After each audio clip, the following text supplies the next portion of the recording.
这是一座地球上的超级结界，地点你猜在哪儿？它的边缘群山崛起，内部却因地下岩石极其坚硬，始终岿然不动，一马平川，即便从太空俯瞰也极为显眼。要知道，在它边缘围合的是云贵高原，是秦岭大巴山，更是足以横断东西的横断山区。然而，就像是有结界守护一般，哪怕是创造出如此高原山脉的洪荒之力，也未能撼动这颗坚定不移的磐石之心。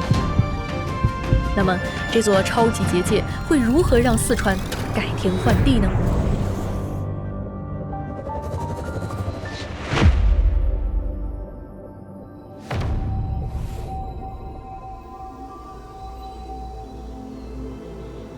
在一般人眼中，高山就是阻隔，但在这里，高山还是风的召唤者。每逢夏季，高耸的横断山区连同更广阔的青藏高原，比平原地区接收到更多的太阳辐射。于是，地表附近的大气受热上升，地面气压随之降低，不得不抽吸外围气流进行补给。而来自太平洋、印度洋的两大季风同样受到这台高原抽风机的召唤，如同开上了天空高速，呼啸而来，并越过海拔1000到2000米的云贵高原，在四川交汇。然而，北部的秦巴山地大部分山峰超过2000米，西侧的横断山区更是坐镇着海拔7508米的蜀山之王，雪峰林立。正因如此，裹挟着大量水汽的季风再也无法翻越如此高山，于是，在横断山前降雨连片，如同屏风，实为华西雨屏。而在秦巴山地，则是巴山夜雨涨秋池。到了冬季，冷空气也同样被拦截在秦岭以北，让四川盆地比同纬度地区的冬季更加温暖。对万千生灵而言，这样一个天赐的结界，无疑是绝佳的庇护所。你看，这株和雪山同框的康定木兰，生于明代，已经460多岁了。它和它的数千株同伴，就生活在这周围不大的一片区域，极为珍贵稀有。此外，这片结界还庇护着500多种特有生物。可以想象，倘若没有四川，没有这些群山分隔出的一个个独立的小环境，它们都将不复存在。而这叫拱桐，是一类见证了1000万年岁月变迁的物种，比人类要古老的多得多得多。而类似的结义物种，大熊猫、川金丝猴、四川羚牛、红豆杉等等，总计超过50种。可以想象，倘若没有四川，没有这片群山的庇护，它们也将失去最后的家园。没错，大地在这里创造了一座护卫苍生的结界，但它却并不封闭，甚至说封闭才是对它最大的误解。相反，它将从3个方向为人类打开通道，让他们的文明独树一帜。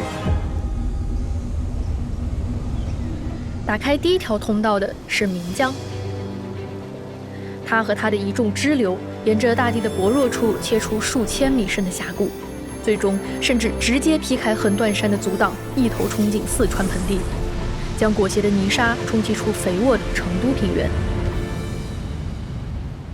正所谓万物皆有裂痕，那是光照进来的地方。4000多年前，一支古老的族群便是由这条通道进入四川盆地，文明开始崛起。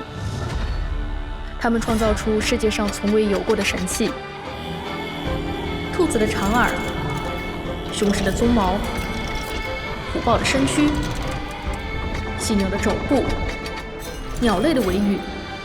这是一座3星堆板的机器狗，它头上站立一人，背部跪坐一人，一顶巨大的铜尊置于头顶，6条垂龙自铜尊向下俯冲。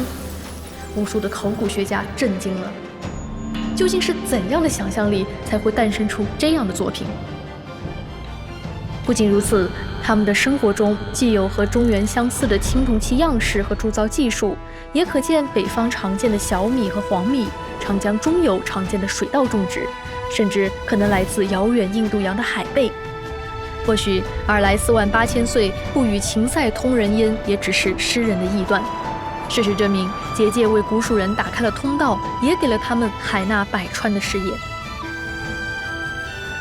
而在盆地北部，秦岭腹地中数条小溪正在成长，山地间的降水让它们不断壮大，各自切穿秦巴山地，汇合为滔滔嘉陵江，如同一剑开天门，打开了结界的第2条通道。在此基础上，金牛道、米仓道、荔枝道，一条条蜀道应运而生，无数风流人物由此往来不绝。秦人李冰以天才般的设计，主持修建中国古代最伟大的水利工程之一——吴江堰。诸葛亮以益州之地支撑蜀汉，一生鞠躬尽瘁，死而后已。24岁的李白挥别故土，从此大唐有了一代传奇。不惑之年的杜甫身居茅屋，却依然为天下寒士奋笔疾呼。还有以浣花溪水做桃花间的薛涛，以及一生辗转却仍愿此处心安是吾乡的苏东坡。熙熙攘攘间，他们的创造、他们的风骨、他们的胸怀，全部融入进这片土地的心魂。而结界的第3条通道，则让人潮更加汹涌，文明更加浩荡，能打开它的也唯有更加磅礴的力量——长江。清代初期，全国上百万人移民四川，尤其是从湖南、湖北通过三峡入川者最多，人称“吴广填四川”。新的四川人凭借双手，历经上百年，让原本的天府之国更拥有了海量的物产。蜀锦、川茶、川酒全面开花，开采川盐的盐井深入地下1000米，创造了当时的世界纪录。川菜更是百菜百味，你吃到的不仅是市井烟火，也是人间五味，更是一场快意江湖。物产的繁荣也让当地的文化不再只是王侯将相或文人雅士的专属，而是更加市井化、平民化。直到今天，茶馆、川剧依然是四川人生活中不可或缺的一部分，更有他和他，还有他。他们出现在五湖四海、华夏九州、全球各地，告诉人们 What is 巴士，什么是安逸，啥是四川。没错，结界是文明的摇篮，但文明不可能永远被束缚在摇篮里。甚至当时代的契机来临，结界中蕴藏已久的能量将被释放，赐予人类最澎湃的动力。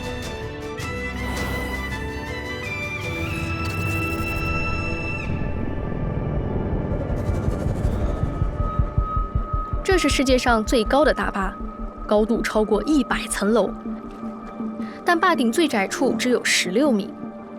如此纤薄的身躯，却能承受1200万吨的水推力，它是如何做到的呢？答案就在这片高山深谷之中。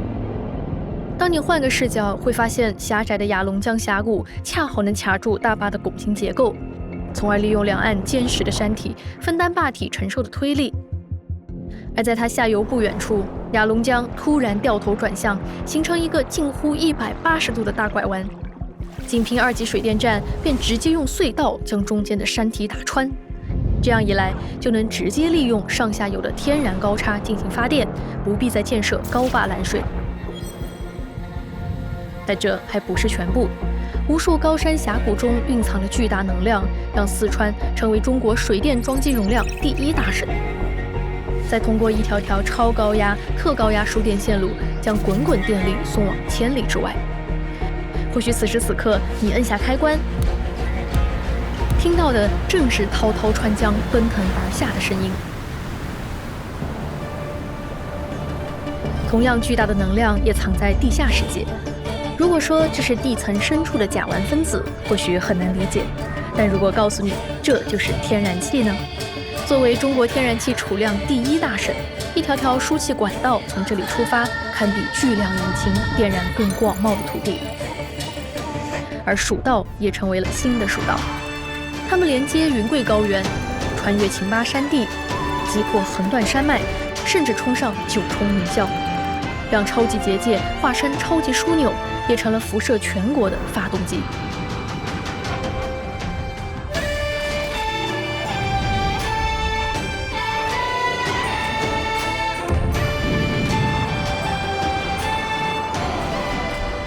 是的，世界上本没有四川，更没有天府之国，是岿然不动的大地，四周围合的群山，创造了一个庞大的超级结界。在这里，48.6万平方公里的土地为万千苍生敞开怀抱。在这里，1417条江河日夜奔流，长江黄河并驾齐驱，为文明打开通道。而不计其数的物产、矿藏、能源、科技和文化，更是让现代文明得以大规模地释放这颗行星的能量。从此，四川成了四川，一个行星结界下独一无二的创造。